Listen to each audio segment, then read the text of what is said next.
everyone can see that? It says planning, assigning, and responding to student writing in online courses. Okay, great. Okay. This is today's workshop. And so today, Tim, you already talked about this a little bit, but today we're basically going to be focusing on assignment design and sequencing, and how some things that you can do to help get better results so that students are producing work that's more effective, that they really learn from, and that you enjoy reading. Sorry, Tim, this is supposed to be you. I'm taking. Yes, no worries. So, well, let me take one step back from the slide and say this. Most of this workshop or most of this presentation is in fact useful for face-to-face classes. It's not really, assignment design doesn't really change other than the fact that you'll use new mediums, whether you're having them use the discussion board or you're having them use VoiceThread or whatever you're having them to use. That's just a change in medium. But good assignment design is good assignment design. So just wanted to point that out before we go forward. The first thing we thought we'd do is go backwards for those of you who weren't here for the last workshop, but also as a refresher for those who did attend. So in the last workshop, we talked about planning of assignments and how it's really important to get in your head what exactly it is you're asking your students to do and why you're asking them to do that. In online course design, you end up assigning more writing because you don't have the class face-to-face time. So a lot of you are assigning writing because you don't have class discussion. Well, that's a really different purpose than assigning the writing you probably already did assign, which was, to write a final product of something like an essay or a research paper, right? So it's really good to take a step back and say to yourself, okay, why am I assigning this? What's the purpose in mind? What do I want the students to learn from doing this assignment? And then to start to think about, all right, now that I'm clear on my purpose, what exactly do I want them to write? As the title of the last workshop was, Everything is Not an Essay, we tend to fall back on those two terms, essay and research paper, right? Everything is not an essay and everything is not a research paper. Are you looking for your students to do a annotated bibliography? Are you looking for them to do a proposal? Do you want them to do a lab report, a social science observation? What it is you're asking them to do should have a particular form and structure and style, and those are different. And the students are going from class to class, and everything being called an essay or a research paper is very confusing because that's not often what the faculty are looking for. So we talked a lot about genre in the last workshop and making your genre clear to your students so they know what it is they're trying to produce. And then we talked about audience. Tara, sorry. Sorry, I was just going to jump in and say, Tim, and in talking about genre, we also talked about identifying your version of a particular genre, right? So when I say research paper, it might not be exactly the same as when Tim says research paper, right? If I say I want you to discuss something, students may or may not know what I mean, and they may, or I need to define for myself, what does the term discuss? What does the genre of research paper look like? So that you can then communicate those terms clearly to students as well. Right, and that's clearly like what we tried to do in the last workshop is before you refer these to your students, refer these to yourself, right? What purpose am I having, am I thinking of for this assignment? Before you can convey it, you have to understand it for yourself. Absolutely. So then we talked a little bit about audience and the fact that students often think that they're writing to only the teacher, but which teacher are they writing to? The teacher in the classroom or the teacher who's the expert and scholar? That division alone will change how they write and what they write, okay? But further, maybe you want to think about, maybe what I really want the students to do is to write to their peers, to write to an audience of people who know something about this subject, but not a lot about this subject that they're writing about? Or am I asking them to write to the general public? You know, who are they writing to? It's really important for you to understand and then to convey that to the students. And then finally, we talked about modality and the idea that, um, especially in the online world, you are encouraged, and it's really profitable to start thinking about, well, if I'm having the students post this to a Digication e-portfolio, I can ask them to do different things than if I had them just handing it to me in paper. So modality is, how is it delivered to you? And if you switch the modality, you can switch what you're asking them to do, often in very profitable ways. Um, Sorry about the slides jumping. The little bar that lets me manipulate the slides keeps disappearing. So my apologies. Yeah, okay, so here you go, All right, Tim. so lastly, on the last workshop before we move on, is just a review, and this is sort of a preview, right? So this was one assignment that we looked at last time, and you'll see that the terms are delineated, they're in orange, right? So purpose, genre, et cetera is orange, but as we scroll down, also notice that you see steps built in here. Mhm. That part of good assignment design is to show the steps of the assignment of what you want them to do, okay? So skimming down here to the genre stuff. So you can see this is in a sense the faculty member writing to the student, something we will talk about today, right? But we're really having you look at this because of the planning aspects, right? So we're planning out what we want the students to do, and we're understanding clearly why we want them to do that. And then we're explaining that explicitly to the students.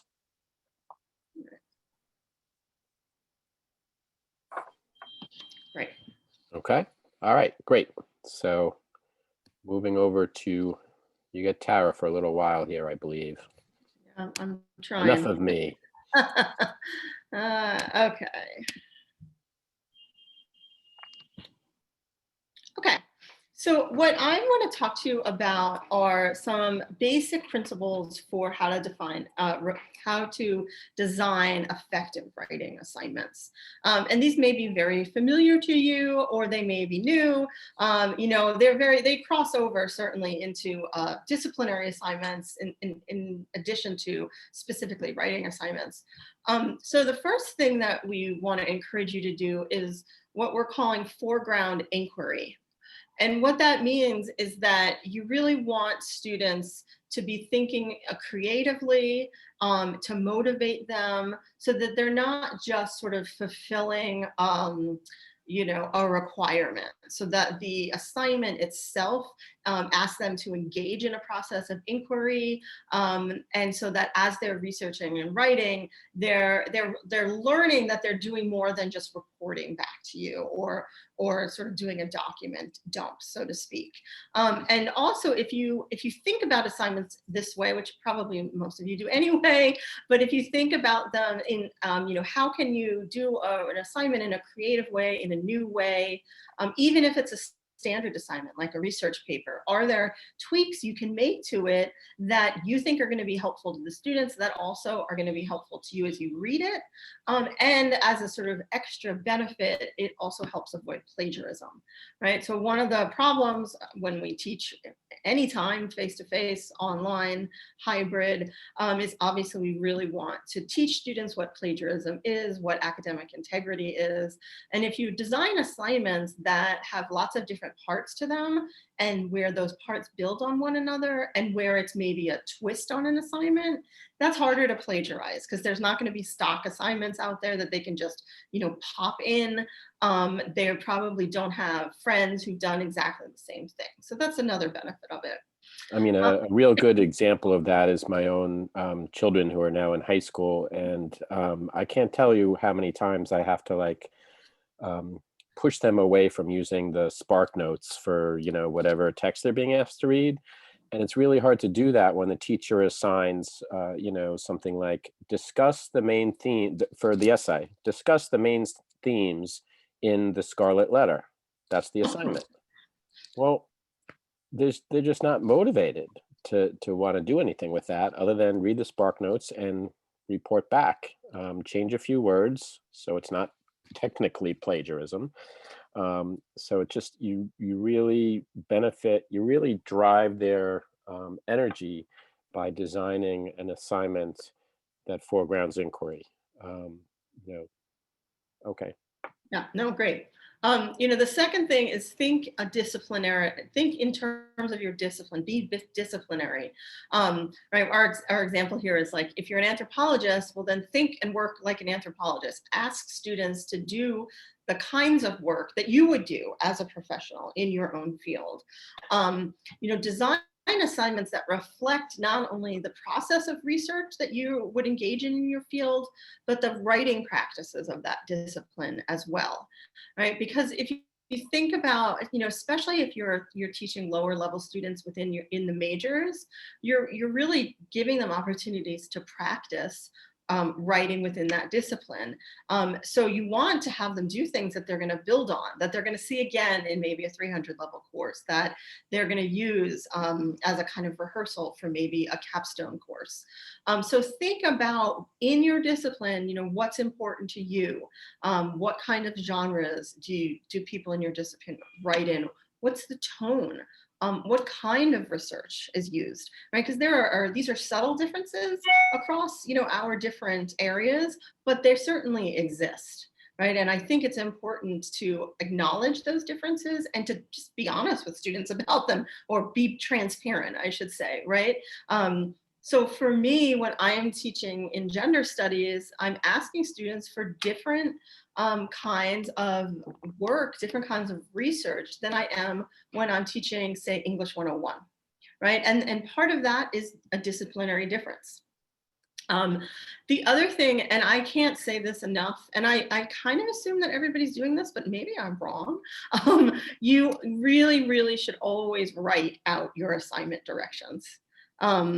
And be very clear, be very concise, or I don't even know, I'm not always concise, but I try to be, but be as clear as you can, be exacting, and make sure you're writing things down. And then of course you then make that available to students.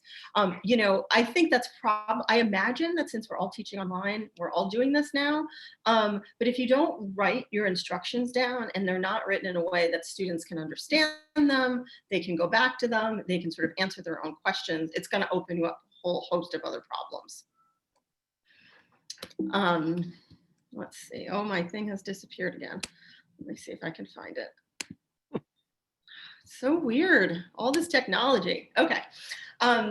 So the other thing, and this kind of goes along with number 3, which is be explicit, right? If you remember in the assignment we just showed you, then we named what the purpose of the assignment was, what genre the students were writing in, who the audience was for those students, what mode were they writing in, and that is perfectly reasonable and helpful to put in the assignment directions themselves.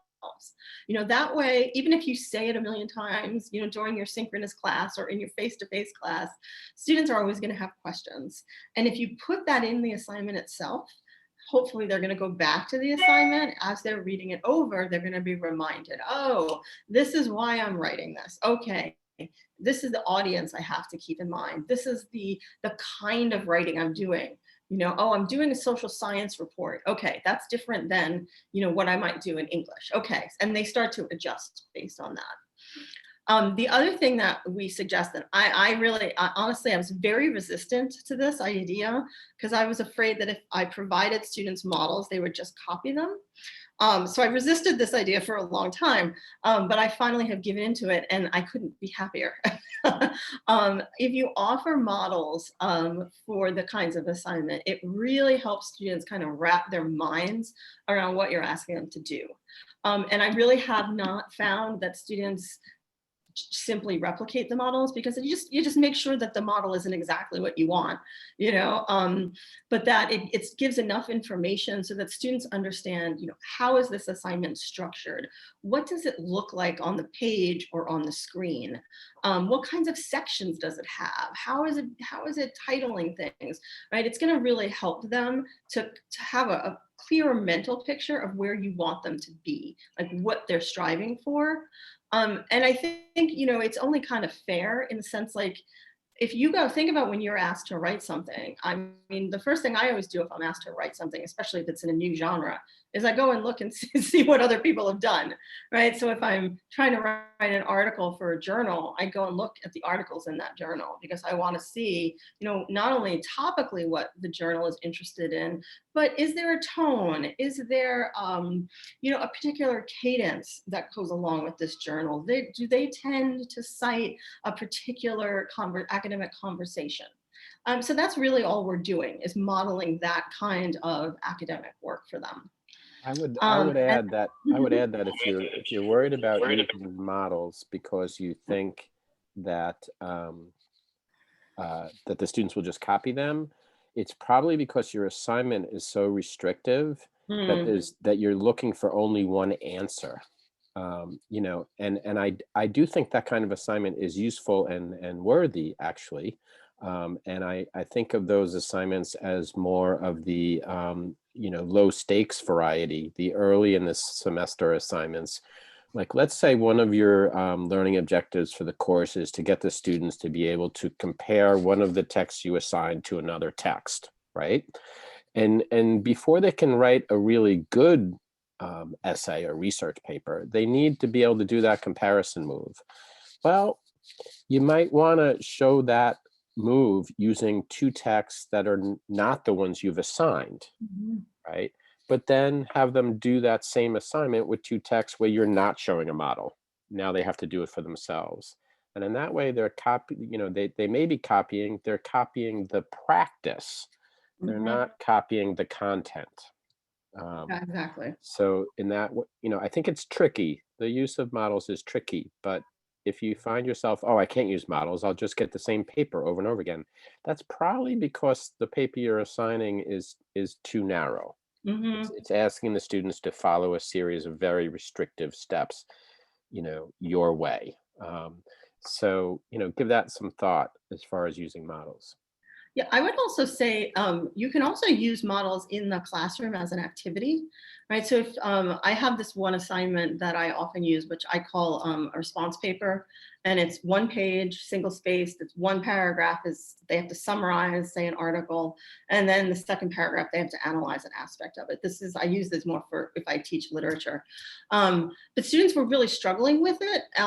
Even though I gave them a model that was based on like a story that we weren't reading, they still really struggled with it. And what I found was when I brought it into class and we did a kind of rhetorical analysis of it, where they worked through it in groups, and I asked them, well, what's the function of this first paragraph? What's happening in this sentence? What's happening here? Why is this information here? And we kind of parsed it out. Then they completely understood the assignment, and the results that they produced were much more effective. So you can use it for that purpose too.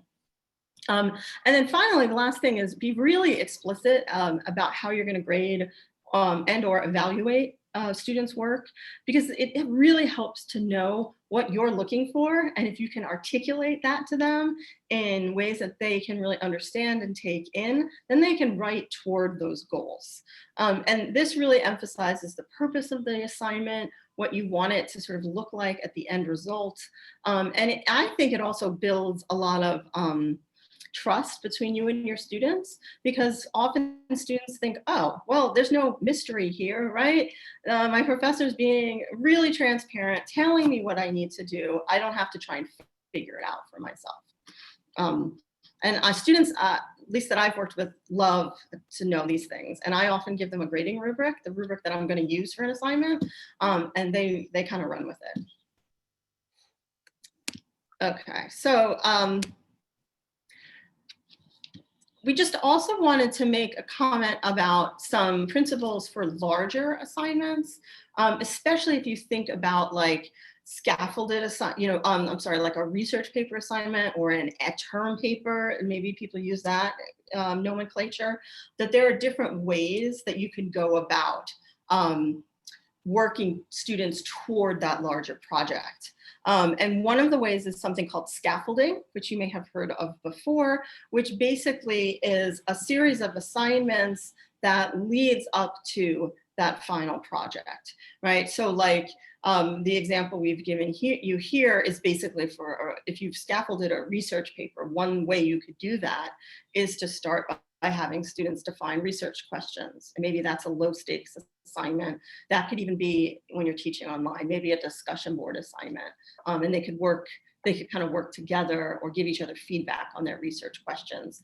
Then maybe they move on to finding information and creating an annotated bibliography that is going to support those research questions. And that maybe that's a formal assignment, but not as high stakes as the final draft of the research paper, right? And you can go on from there. So you see how all of these different steps not only lead to the research paper, but are really parts of the research paper as you're going along. This is how we have designed our English 101 course. The whole course is basically a scaffolded research paper, and it's worked really well. So I really encourage people to do this kind of thing.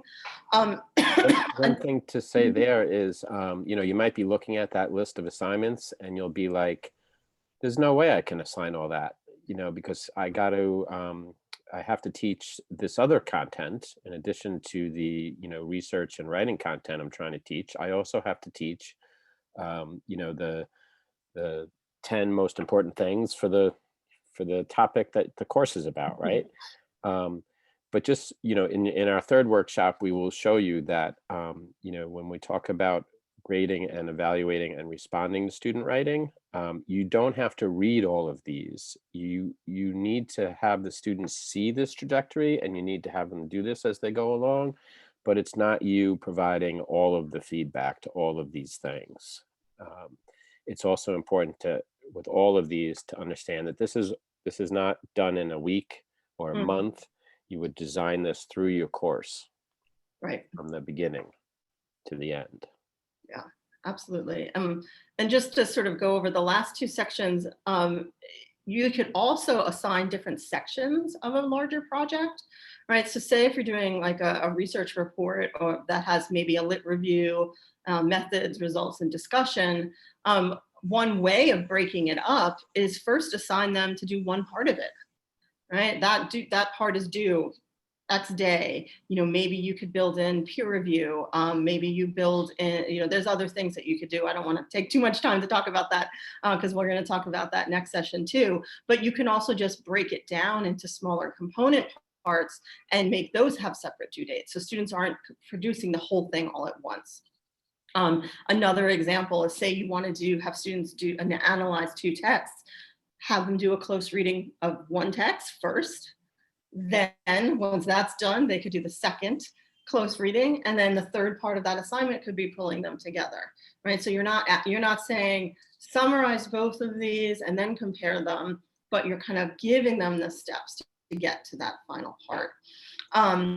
And then there's other ways that you can build in steps, right? You could ask students these are almost kind of like writing to learn questions, where you're asking them, okay, well, let's just do some definitional work in writing. What is the theory that we just talked about?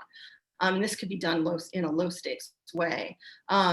Maybe you want to ask them to pull together the field notes for some observations that they've done. Then maybe another time they're analyzing those field notes and they're writing up some information about them. And then they're doing conclusions. And so you can see, right, how this ultimately leads to a much longer project, but you're not asking them to do it all at once. And I'm sure like long projects are very overwhelming to students. If they get stuck on one section, they might not move to the next one. So the more that you can make it like digestible for them, the better success you're going to have. And the final thing I'll say is, especially in that last one, notice how the writing is actually teaching the content of the course. Mm-hmm. Right? So by having them define X theory, we can presume that the X theory is one of the theories you wanted them to learn about. So and if you have them share those with each other, now they're using the writing to learn more than just X theory. They're using it to learn X, Y, and Z theory, which means that you don't have to run synchronous classes where you're sitting in front of your Zoom board of cameras off, explaining each of those theories. So, or at the very least, they're reinforcing what you did during that synchronous session.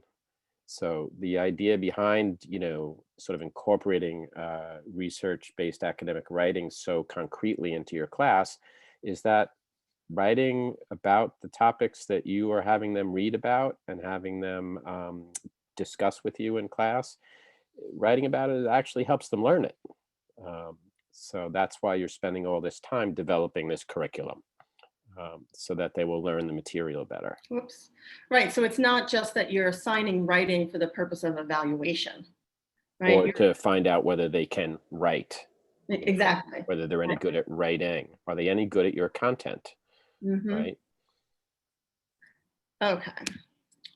So what we thought we would review a couple of assignment pages with you. We're not 100% certain on these links, but let's go for it. The first one is from a political science class. It's coming up. There we go. All right. And so, I'm not going to, clearly not going to read this to you, but you can read as I'm discussing it. So again, we see the explicit, just the explicit nature of the way it's written to the students. So it says, these are the purposes, right? Well, before you can say that, you have to decide that for yourself. What is it you're really asking them to do? I should also say that you can kind of tell from the assignment itself that this is not an end of the semester assignment. This is an early in the semester assignment. And it's clearly something that matters to the professor. The professor wants them to be able to learn these two philosophers in this case, but also to be able to compare. I mean, that's the goal here, is to be able to compare two theories, two visions, two ideas of something, right? A major academic ability that we all need to have. So then you go through the steps and you see that the assignment is mentioning VoiceThread. That is a technology, it's a medium. It allows you to post anything onto the screen of your computer and use your mouse or your finger to draw on the text. So it's great for annotating text. It's great for speaking about a text. It can be used for teaching. In this case, the faculty member used it to introduce the topic and then ask the students to do it as well. So you see in step 3, asking the students to do a voice thread. So this is changing the medium. Okay, this is making the medium different than the, let me just post the alphabetic paper to the Turnitin, right? This is changing the medium, since we're able to do that because we're teaching online more so than when we are in the classroom, but you can even do this in the classroom too when you're teaching face-to-face. So there's a voice thread step, there's a review your own voice thread, and those of your classmates. I'm sorry, go up a little bit, Tara. Prior to that, there was a, post this to discussion board and respond. So that's a second medium. That's writing. You're assigning writing, but you're not asking them to write an essay or something formal. You're asking them to just read someone else's voice thread or listen, watch someone else's voice thread, and then respond to it, right? So this assignment actually has a number of different writing assignments within it, okay? So then you see we get towards a draft, and then we get towards a final version. And then the remainder of the assignment is talking about, again, what is the genre? What do you want them to do? What does it look like? What is it supposed to, how is it supposed to behave? Structure is really part of genre, but it's listed as a separate thing. I don't think this is the most concise assignment page, but it's certainly explicit and clear. I don't really mind if it's not concise, as long as it's not wandering and confusing, right? And then finally, the evaluation criteria, which are mentioned above. There is a peer review step, and they use these same criteria in the peer review step. Question in the text chat asks, is VoiceThread the same as discussion board? Absolutely not. They're completely different things. Tara, I think, has used VoiceThread more than I have, but I think it's an amazingly beneficial technology, both for presenting your own stuff to the students in a much more active way than just your voice, or just your voice and a PowerPoint like we're doing right now. Maybe we should have done this in VoiceThread. I can yeah. barely manage this, Tim.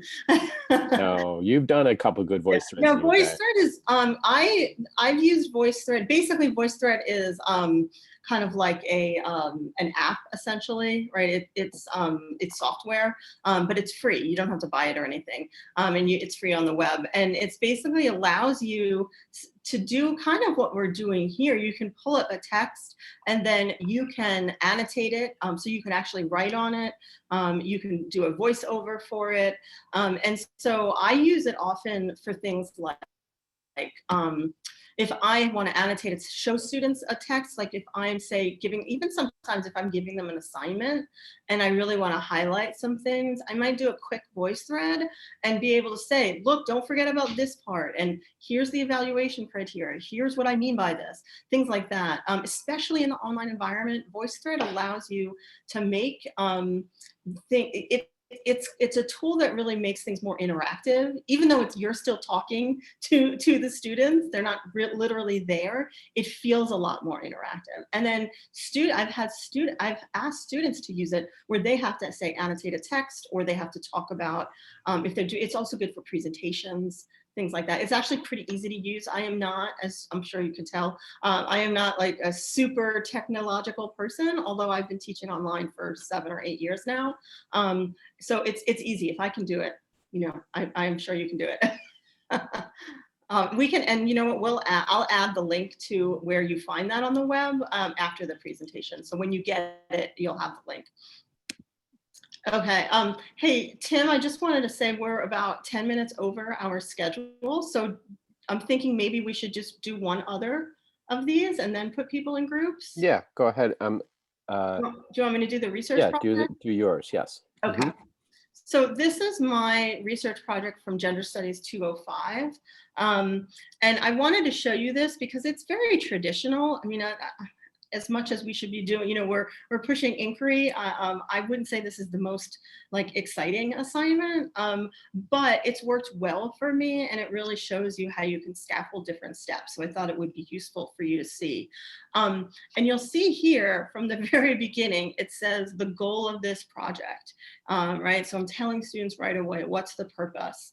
They have to write a research paper, identifies an issue of gender justice within a cultural institution, investigates the problem, locates its main components, and reviews 2 proposed solutions. And as I was reviewing this assignment, what I really wanted to point out to you was sort of the use of verbs here, right? So I'm telling them what the ultimate project is, like what the purpose is, but then I'm giving these very specific verbs. It identifies, it investigates, it locates, and it proposes. And I think that's really important.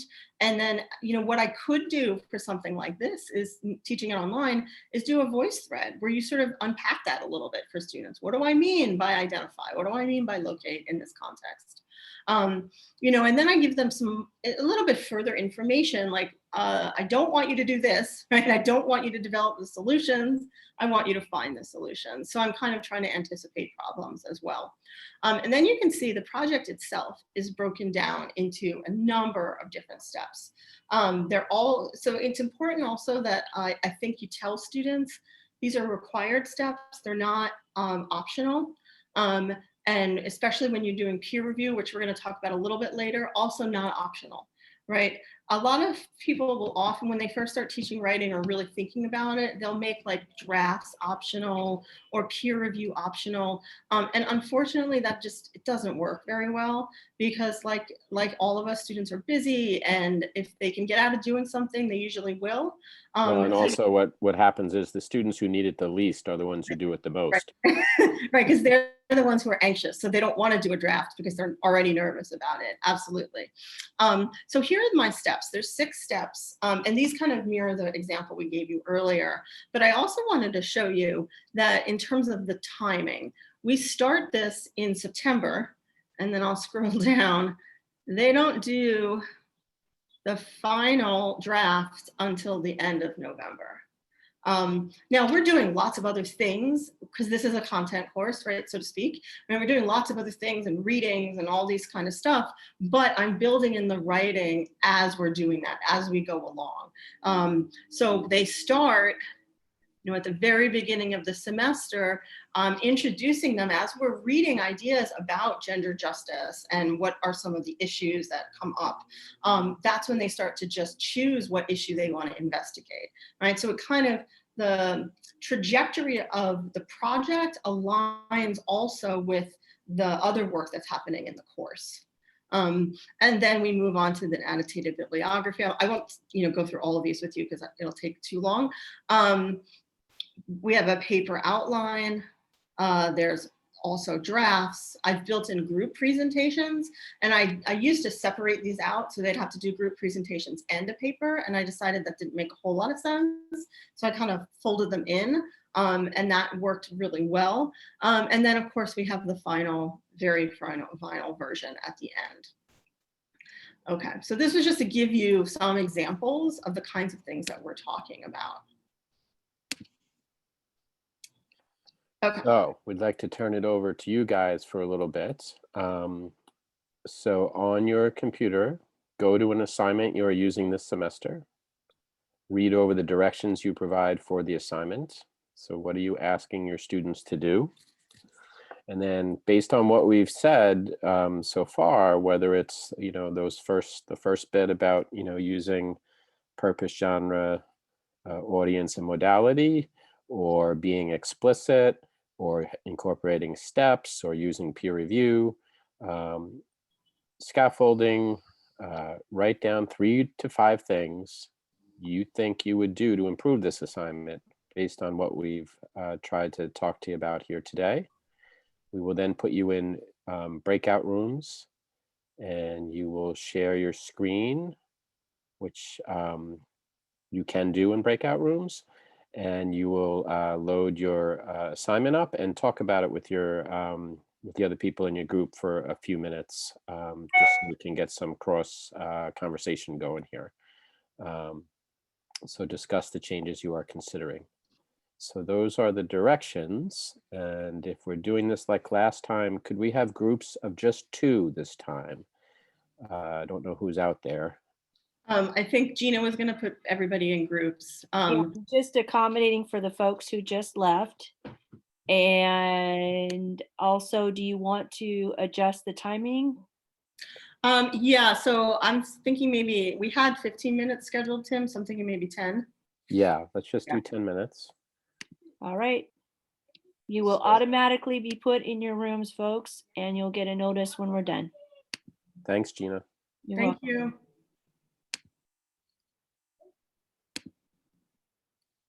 you. Okay. Those of you still here, I'm going to take a look at the rooms, and if there are any empty, there's one with Martha. I'm going to move her to breakout room 1. Gina's playing God. Well, that theological training comes in useful, Tim. All right, got 1, we got 2, breakout room 4. All right, so we're down to 2 rooms. They've got, sorry, they're supposed to have 2, but they've got 3 each because I kept having to switch people around, but I think it'll be okay. That's okay. But there's still some folks in this room, no? I kept out everybody who works for the TLC. Oh, I see. Sorry. All And these I kept names, I out don't both know all of these you. names. Okay. So sometimes it's useful to have Ivana, Jaleesa, Dirkle, and Eugenia in the rooms discussing, because they are, 3 of them are graduate students or recent graduates, and they're all quite knowledgeable. Other times it's Well, good. it's up to them. If they want to go in and check a room out, that's fine with us. There you go. I'll even go as well if you want to send me somewhere. Sure. Hang on. Just randomly pick someone. I'm just going to go and listen. Find breakout room 1. Tara, I'll put you in room 2 because I put Tim in 1. There you go. Oh, and now it's my people. Or I'm your people. Wow, how is everyone's day going? Good. It's good. It's going Mine good. is insane. Okay. Started with trying to help my neighbor cancel her Disney Plus subscription, and we couldn't figure it out. Oh, wow. Even when we went to the live chat to ask them for help, they didn't seem to have the cancellation buttons where they thought. And our faculty who are applying to be in the CUNY SPS online training workshop for the fall, I've given them 3 different links that I've gotten from CUNY, and none of them seem to be working consistently. I think Ivana and I have managed to move the payments out, and I discovered about half an hour ago that the emails I sent to our student gift card recipients last night didn't go through, and I had to redo it. This time I think they're getting them, because I was wondering why I wasn't hearing from any of them. Okay. Phew. And I heard from someone at my previous college who used to teach there when I did teaching and learning there, and now she's at the School of Public Health. And she had a gift card question because the gift card account at Target was sending information about our purchase to her, because she also purchases gift cards occasionally through RF, and they all got lumped up together, and she was very confused. It was a nice reunion after we figured it out. Been a confusing day. So let's see. How are your projects going? Going well. Good. Well, TLC Doing good. website is going well, and then OER on the other side is also going well, Okay. but there's so many other offices that we need to reach out to for the logic model, and it's too many people to communicate with, and also keeping track of the HR offer letters. And Mhm. some of the timesheets will now have to be completed for the month of November, since we got the pay rates late to be doing the timesheet for the month of November, for the month of October. So it's going well, Ivana can empathize with you on that. I'm sure. Yes.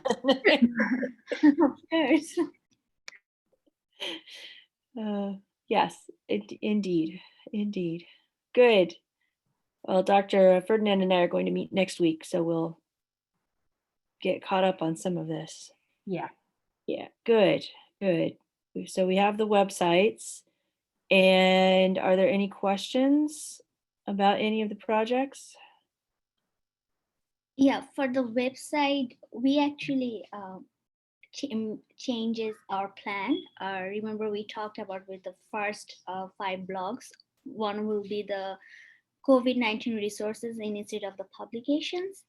Mhm. So we thought that publication, because the TLC publication page alone has a lot of information, and I think that page stands alone very nicely. So I think we should keep that page into the top 5 blog until they change the design. Then we'll think about later how we'll redesign the front page. But until now, we are thinking that the COVID-19 resources will keep it under. Just a second. Pauliny just said he wants to carve the pumpkin by himself, and he pulled a knife out of the drawer. Okay. Mhm. Chat with each other. I'm carrying that, Ivana. I'll be right back. No problem. Ivana, Hello, guys. Yes. hello. So I- I'm telling you that she said that the date was incorrect, right? But there's an event related with OYER, so she might know the attendance of that event. But she said that the event is not done in person because the college was closed, and You were in mute, honey. I'm not on mute. Hello, Yeah. you hear me now? Yeah. She said that the event on March 24th was not done in person because the college was closed. And as Yeah. far as she remembers, the event was not done online either. Oh, okay. I'll double So check that. she'll have to dig in more into that, and I guess we'll be in touch. Okay, sure. Okay. What did I miss? So we are talking about OYER attendance. Mm, So Eugenia reached out to Dr. Ferdinand, but she said that she will look into the attendance and she will give it to us. and okay, she'll have that information. great. And the website I was talking about, so instead of putting the COVID-19 resources on top 5 blog, we thought that we'll keep it underneath the 5 main blog. Okay, that makes So- sense. We'll design that, and after that we'll show you. If you don't like, then we'll change it after that. Okay, great. What I would like is to make sure that as soon as you can, you have links attached to the homepage where the 3 blue blocks are, with white type. Yeah. Each one of those should be hyperlinked or linked to a document. Yeah. Because that's what people see when they are looking at the site. They're going to hover over and look for that. Yeah. So far, all the links already was attached. Only the fall events underneath, there is some events was named that already done, so that was not attached, and we are planning to change that whole block. So we'll done it by tomorrow, and then Okay. Remember, you have flyers, so you can link a flyer even if some events have already passed. We Yeah. have a list of fall events on a flyer that oh includes things past, present, and future. okay. So And we for the can put that future, in to hold space, right? So for the future events flyer, I already added on under apply and respond. I mean, even an opportunities page, Mhm. but past event information already we removed it. So I will add it as a past events, and I will add those flyers. Okay. That sounds great. It looks as though they have about 90 seconds left. Okay. I am also thinking about all these different podcasts. They're the ones Dr. Pisa is making, and I don't know where she's hosting them. They're the ones that we have. And then we have recordings, and those aren't podcasts, but they're also, recordings. So I'm wondering how we can best showcase those.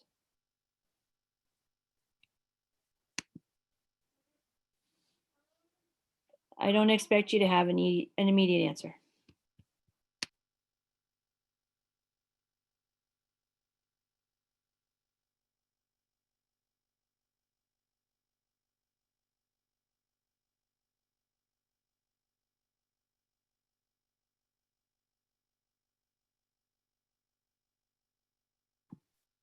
Pumpkins get cut in the kitchen, guys, right?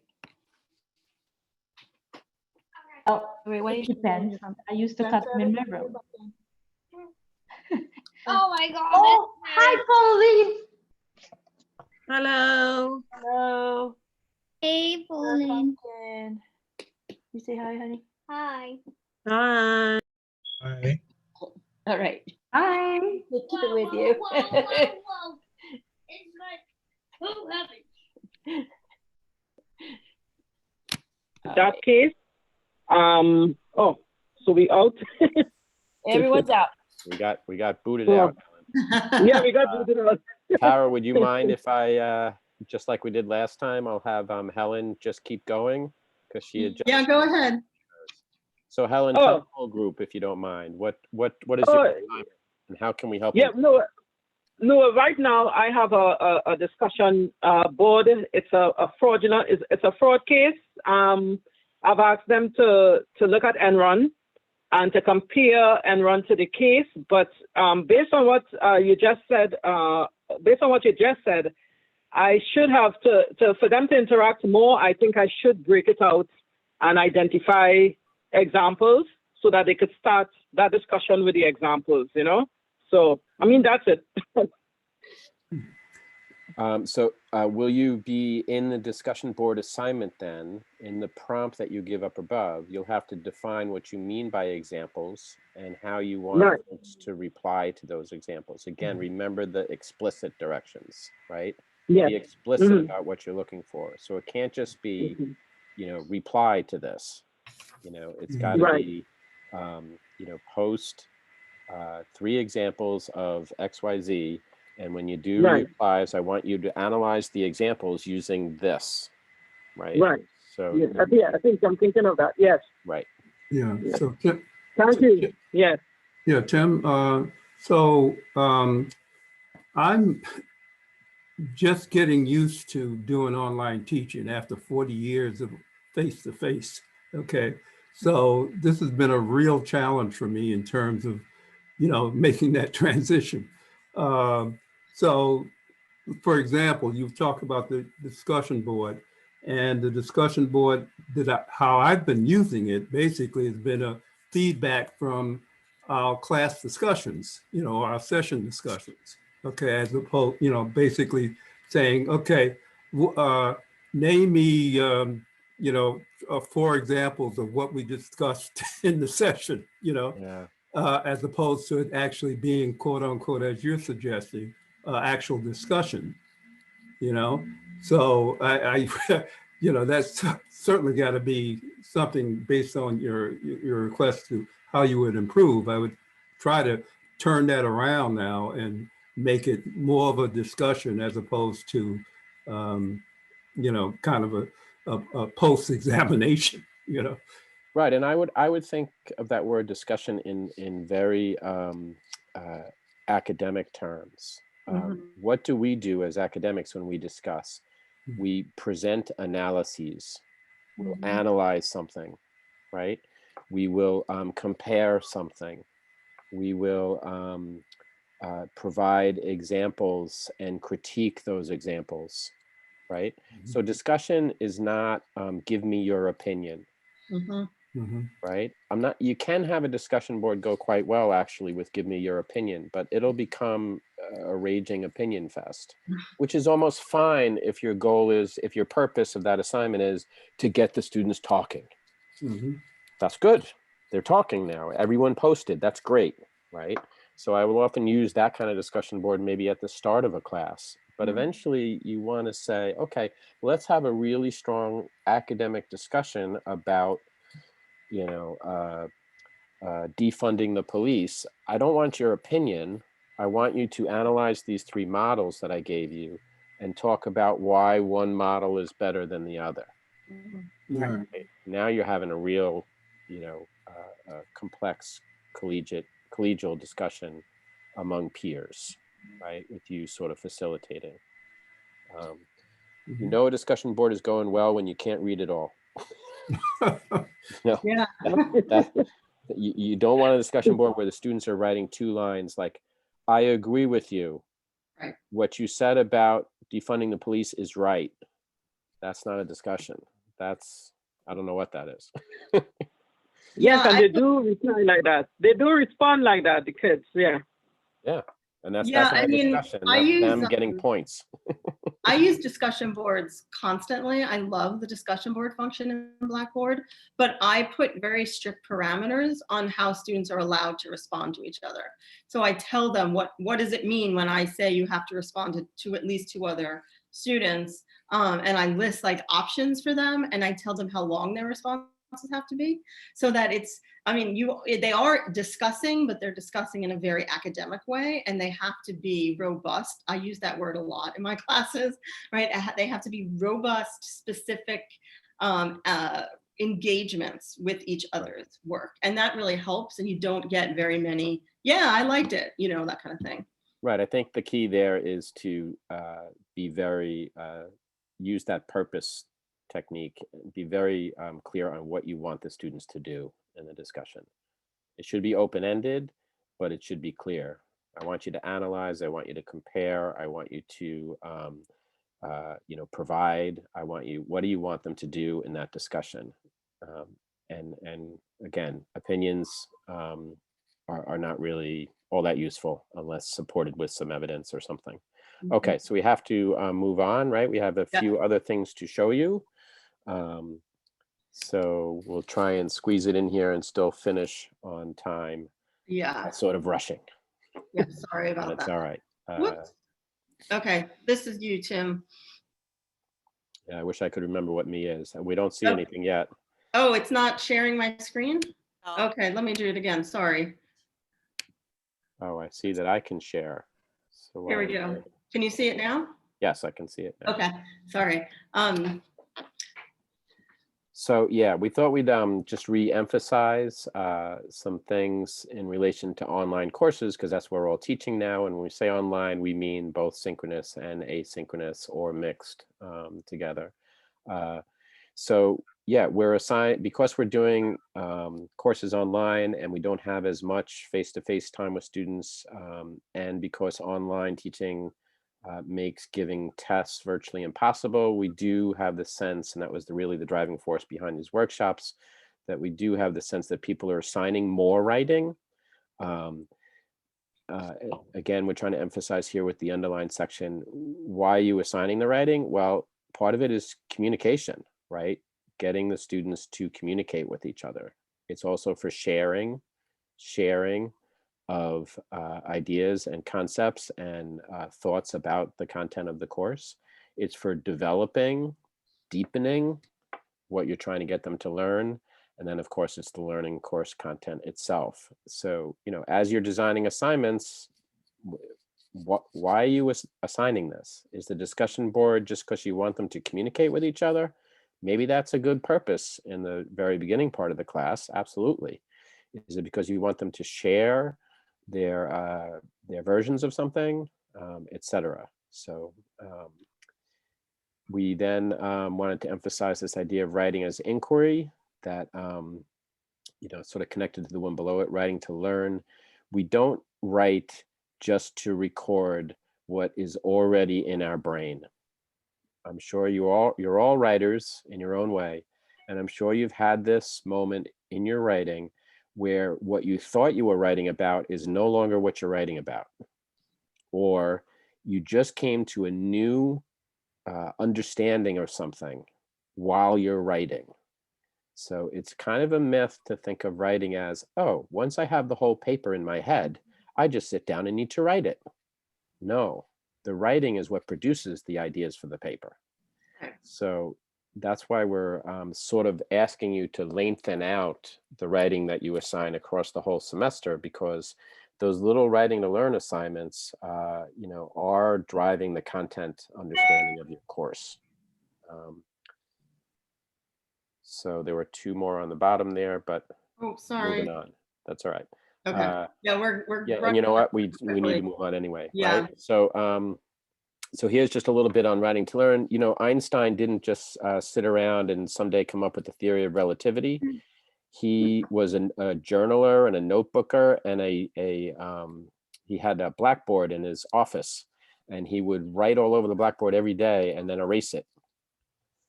So that's what we mean by writing to learn.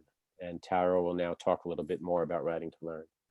Yeah, I just, you know, we wanted to really emphasize the point that writing that when you're assigning writing in your classes, you are very often assigning writing so that they're learning material. It's not simply to grade what they already know or to assess what they've learned, but they're using writing in order to help them learn that material. And for those of you who are not teaching just writing courses, right, who are teaching writing in poli-sci or writing in X discipline, we know you have other stuff to cover, right? We know that you're focusing on that, but you can use writing to really facilitate that aspect of your course. So you can think about that as actually helping rather than taking time away.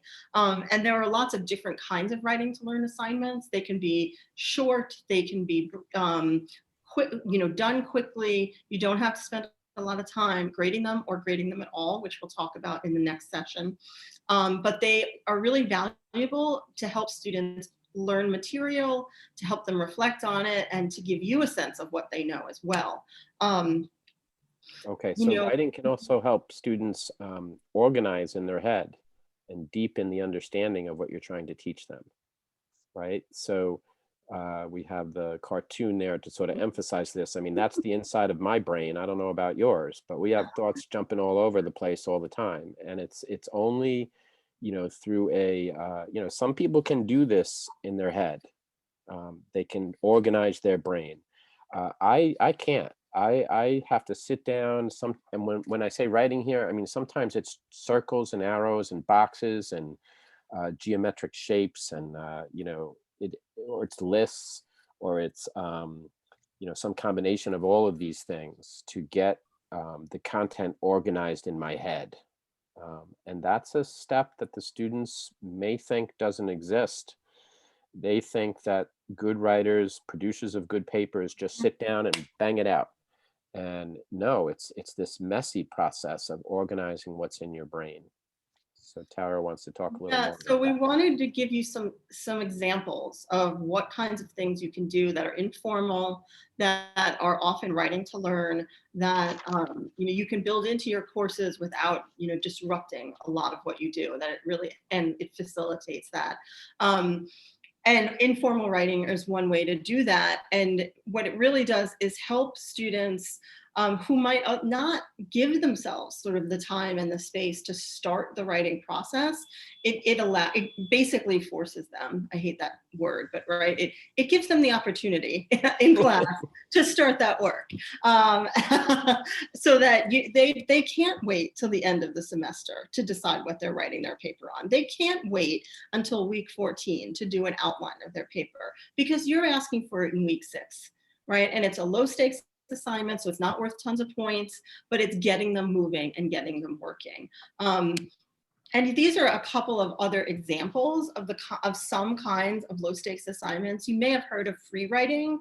Free writing is really like a generative often activity where you say, okay, you're going to sit down for 3 minutes or 5 minutes and just write whatever's in your head, or just write what you think about a particular topic.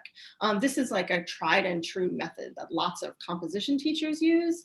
And you can do this. You could do this for a minute. You could do this for 2 minutes. Even online. Even online, you could just have people kind of empty their brains. It's really helpful for invention when they're trying to figure out what they want to write about. So that's one option. 1 minute papers is another. There's like very limited papers where you're really asking students to focus on something. So maybe you say, okay, I want you to come up with I want you to summarize this theory, but you can only do it in 35 words or in 50 words, right? And that's going to really force them to hone it down to the essential elements. And there's a million different ways you could do that. But papers don't always have to be long. They don't always have to be involved. You can think about them in these like really distinct ways.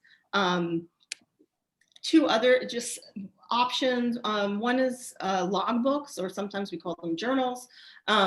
Journals sometimes has that personal writing aspect to it, which you can do as well, but it's not always appropriate for courses. But you could have students keep a reading journal, for instance, right, where they have to maybe summarize all the readings that you're giving, or they're taking notes about your lectures, so that work that you're hoping they're doing anyway, right? But they might not be. So it's a structured way to get them to use writing to learn and to document the things that they're learning, that they're reading, that they're considering, but in a little bit more of a systemized way. You know, and then just another example are things like micro themes, which is kind of like a 1-minute paper, but they're a little bit more informal, a little more exploratory. It offers an opportunity to kind of take risks or speculate, right? So you might want to say, okay, you've chosen X topic for your paper. I want you to write a 100-word micro theme about it. So that it's very informal. I'm not going to grade you on how well you've done it, but you're going to use that process to get yourself thinking about what you might ultimately want to write about. And then the final thing we want to talk to you about, and I know we're like super running out of time, but this is the last thing, is peer review. And we've talked about this a little bit, but we want to emphasize that this is another great option for you. And peer review is writing. Mm-hmm. When you assign peer review, if you're doing it right, you are assigning them to write. Absolutely. And here are some of the benefits for peer review. You know, one thing that I've learned over the years of doing this is that I used to think when I started way back in grad school that peer review would show students effective ways to do the assignment. And actually what I think it shows them is ineffective ways of doing the assignment. And I mean, it shows them effective ways too, but very often because they're seeing messy drafts, they're seeing like the mistakes that students are making. Right. They're seeing the moments where they're not succeeding. So peer review is not necessarily about you helping your peer. Right. Peer review actually is mostly about you realizing the weaknesses in your own paper, not because of what they told you, but because you have now analyzed somebody else's and have that distance to say, oh, that's not a good comparison. That's not done well. Right. So I don't want to do it that way. And then the last thing is, you know, some hints for peer review. You kind of like what we said about all of the assignments, you want to be really clear and precise. Don't just say, go do peer review, go read each other's stuff. You have to give them parameters and guidelines. They should be written.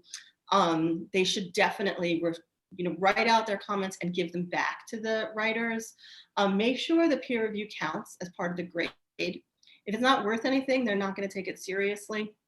Tie it into the process of writing, right? So tie it into revising, tie it into building, into inquiry. And you can also model effective peer review. And somebody was asking me about guiding questions in the chat, about guiding questions for the discussion board. And I just wanted to show you that this is a sample, if it opens. Oh, this is, you know what I'm thinking about last time, sorry. I think in the first workshop, Tim, you can correct me if I'm wrong. No, you're right. Right, we have a sample of what overall discussion board parameters are, and then I have a sample discussion board assignment, I think. So yes, we'll make sure we get that. Yeah, but this is the peer review that I'm doing in one of my classes. And these are the directions for the peer review. I'm not going to go over this with you because we're running out of time, but I did want to show you this. These are the actual questions that students have to answer, right? And so they all get this sheet. And this is a fillable form, so they can type right in here. But if you notice, my questions tend to not be yes or no questions, right? So instead of saying, so I'm saying yes, I guess this one's kind of yes or no. Does it respond to the prompt? But that's pretty obvious. But here, instead of saying, is this thesis statement effective? I say, identify what it is and rewrite it, and then explain if it offers an understandable and clear argument, right? So that you're getting students to really engage in more depth with the writing, and so that they're thinking about what the purpose of a thesis statement, for example, is. Whew, okay. So as Tara is going to show the last slide, I think, which has the resources on it. Yes. I just wanted to emphasize one point before we see if anyone wants to stay around for questions. And that is that, why are you doing all this work? This is a lot of work. What we're suggesting is a lot of curriculum design. Mm-hmm. Don't think you're doing it just for this semester. clearly we're going to be online again next semester. So you're going to use it at least one more time. But I would suggest that everything that we've talked about today is useful when you're teaching face-to-face. It's the same stuff. You always want to have explicit assignments. You always want to ask your students to write over time during the semester. It will improve the content. And then the other thing that I would want to say is the other reason why you're doing this is you're tired of reading really crappy student papers and thinking that the students are no good, or they can't do this, or maybe you're even thinking you didn't do something right because these papers are so bad. It's really not, neither of those are true. What's really true is if you support and scaffold the students to get to a better piece of writing, they will give you a better piece of writing and you'll want to read it. Not all of them, not all 85, but many more than you read now. You know, that you'll see the improve if you invoke these changes. And this is what curriculum design is for me. You know, what is the curriculum of the course? Well, yeah, it's the books you assign them. That's the curriculum. No, it's the processes you ask them to do. That's the curriculum. So you're spending time redesigning your curriculum. In an online environment, you have to add in, sometimes that means learning a new technology like VoiceThread, but you know, that is what it is. All right, any questions? Anyone want to stay around for questions? Thank you. Thank you. Guess not. Sorry, we ran over. Sorry. We ran over so far that we lost people. That's not good. Oh, Thank you. that's okay. Thank you. That's okay. You're welcome. We're trying to do one of these 1 minute, you know, micro papers during class online. What would you set it up in? Like assignments on Blackboard, and tell them mid-class, everybody sign into Blackboard and go to assignments, because you'll find a surprise one there where you're going to have 2 minutes. I'm going to give you to write about X. Is that what you would do? You mean if you're teaching a synchronous class? Yeah. Yeah, you could do that. You could have it set up in Blackboard where there's the assignments already there, and all they would have to do, you would just say, okay, go to Blackboard, and they could respond right to that assignment. So And you it's automatically get all of their writing. But that would be a true discussion because it almost would be a real-time thing, right? Yeah. They're going back and forth. It wouldn't be, the responses wouldn't be as thoughtful and as long, but that's not what you're looking for in that assignment, right? You're looking for them to react quickly to what you've just talked about. So naturally it'll be, you know, but that's a good way to replicate class discussion for sure. Just like someone mentioned at the beginning, using the chat box. That's a way to replicate discussion, right? They're having a separate conversation while whatever is being discussed on the main screen, and they're pretty good at that. But yeah, you could do it there. You could also do it in Google Docs. In most of my courses, especially teaching online, I form research and writing groups. So I pair the students up in like groups of 5, and some synchronous sessions I will only be meeting with the group of 5, not the rest of the class. You know, for a half hour, and then maybe another group of 5 for the other half hour, something like that. And another thing I do with those groups is I have them during class time open up Google Docs, and they write collaboratively in real time, and I can watch, right? So I have 5 Google Docs open on my screen, and I have the 5 research groups writing together, you know, explain the main theories of blah, blah, blah, right? And they have to start explaining those. And so I'm no longer just voicing to them. They're producing knowledge collaboratively, synchronously. So that's another way you could do the 1 minute paper, is you could assign it in Google Docs and have them work together to produce it. Maybe you want to make it a 5 minute paper then, though. Other questions?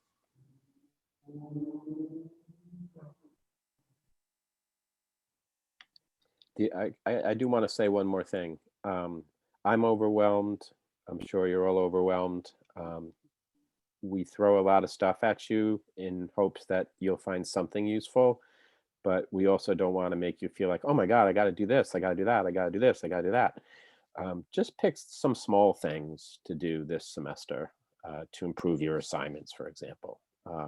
And you'll learn the rest of this stuff as you go along. These sessions will be available as recorded webinars now, so you can come back to them. But don't think that like we're saying, oh my gosh, you've got to do all this stuff right now or maybe yesterday. No, we're saying here's all the possibilities. Pick something that's going to work for you. Yeah, absolutely. Okay, I think we've worn them out enough. Okay, thank you, everybody. I know another Zoom session, it's exhausting, but thank you. Who else has to teach tonight for 2 hours? Bye.